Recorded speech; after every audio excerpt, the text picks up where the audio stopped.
Halo, kembali lagi dengan saya Sepi dan di video kali ini kita akan membahas tentang materi bahasa Indonesia kelas 12, yaitu teks editorial.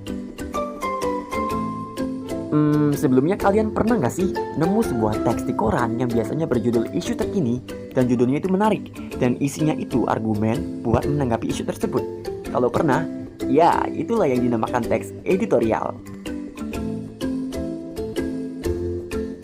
Jadi, teks editorial itu apa sih sebenarnya?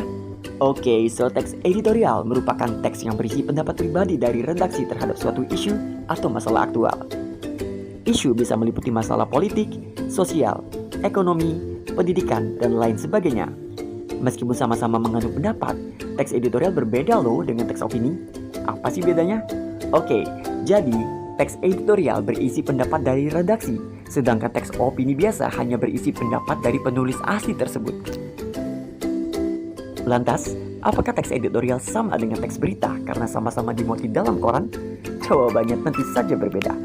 Teks berita biasanya berisi penjelasan lengkap tentang info atau fakta yang ingin disampaikan, sedangkan teks editorial diawali dengan tesis atau pernyataan pendapat yang dilanjutkan dengan sebuah argumentasi berisi sebuah bukti untuk memperkuat tesis.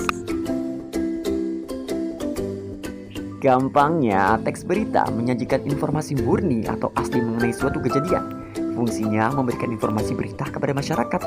Sedangkan teks editorial berisi tulisan yang mengangkat isu terhangat untuk dijadikan bahan tulisan dengan dibumbui bukti, fakta, dan tentunya pendapat dari redaksi. Fungsinya adalah untuk memengaruhi pembaca untuk ikut berpikir atau bahkan bertindak terkait isu yang disajikan. Ciri teks editorial.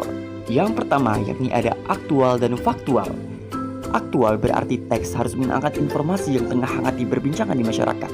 Dengan kata lain, isu-isu terkini di masyarakat. Sementara faktual berarti teks harus mengandung fakta yang sesuai dengan keadaan yang sebenarnya. Yang kedua, sistematis dan logis.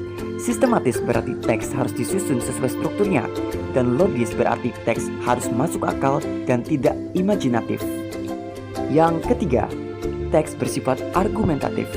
Maksudnya, di dalam teks tersebut terdapat pendapat-pendapat atau argumen-argumen dari redaksi mengenai isu yang dibahas.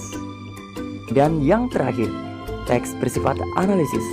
Artinya, di dalam teks tersebut mengandung analisa mengenai isu yang tengah dibahas. Analisa ini dapat berupa riset dari berbagai sumber untuk mengumpulkan bukti dan fakta, analisa sebab akibat dari masalah tersebut, dan lain sebagainya. Struktur teks editorial. Yang pertama yakni pengenalan isu atau tesis, merupakan pendahuluan berupa pendapat atau gambaran umum mengenai isu yang tengah dibahas. Jadi di bagian ini, isu yang akan dibahas dikenalkan terlebih dahulu. Bisa jadi berupa kapan terjadinya isu tersebut, apa sebab musabab isu tersebut dapat terjadi, dan lain sebagainya. Struktur selanjutnya yakni argumentasi. Argumentasi berisi pendapat dari redaksi, bentuk alasan mengapa redaksi mendukung atau kontra dengan isu yang tengah dibahas, serta bukti-bukti yang telah dikumpulkan dari penelitian, riset, hukum yang berlaku, para ahli, dan lain-lain. Dan yang terakhir, yaitu penegasan ulang. Di bagian penegasan ulang ini ditegaskan kembali pendapat yang telah dikemukakan di argumentasi. Namun, di bagian ini, pendapat tersebut sudah dikokohkan oleh bukti-bukti yang sudah dipaparkan di argumentasi. Selain itu, di bagian ini juga terdapat saran, harapan, dan kritikan mengenai isu yang tengah dibahas. Untuk menambah kejelasan mengenai struktur teks editorial, di sini kita akan mengkaji dan menganalisis sebuah teks editorial berdasarkan strukturnya. Oke, struktur yang pertama yakni pernyataan pendapat atau pengenalan isu. Seperti yang sudah kita bahas tadi, pengenalan isu merupakan pengenalan umum. Jadi bisa kita baca di paragraf pertama, pendidikan di Indonesia dapat dikatakan masih jauh tertinggal apabila dibandingkan dengan negara-negara lain, bahkan dengan negara tetangga seperti Malaysia, Singapura, Thailand, dan lain sebagainya. Oke, di sini kita bisa jelas lihat ya bahwa ini merupakan pengenalan isu yang mana akan membawa kita ke topik atau ke isu tentang pendidikan. Jadi di pengenalan isu ini kita bisa mengkira-kira kira-kira tema apa yang akan dibahas gitu.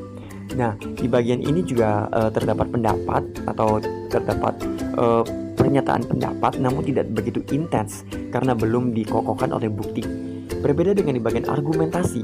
Di bagian argumentasi, semua pendapat sudah dikokohkan oleh bukti, oleh fakta-fakta.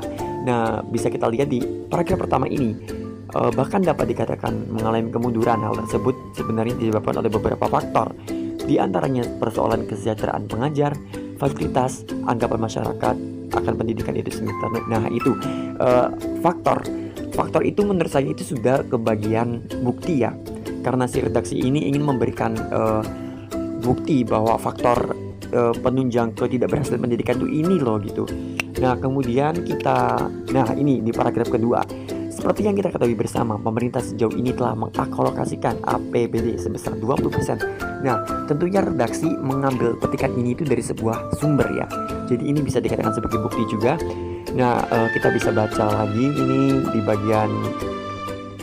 Nah, ini rasanya sudah tidak menjadi rahasia umum. Yang mana arti tersiratnya itu berarti ini sudah menjadi bukti umum gitu, sudah menjadi fakta, bukan rahasia umum.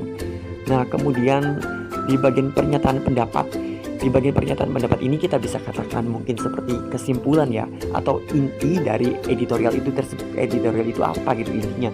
Di sini dijelaskan intinya itu mendidik tidak sama dengan mengajar. Itu artinya pendidikan tidak selalu harus berkaitan dengan sekolah.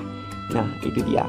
Biasanya kalau di editorial lebih panjang itu pernyataan ulang pendapat itu bisa kembali menyatakan pendapat yang sudah dikokohkan oleh bukti di bagian argumentasi ya. Namun di sini tidak begitu intens, hanya kesimpulan.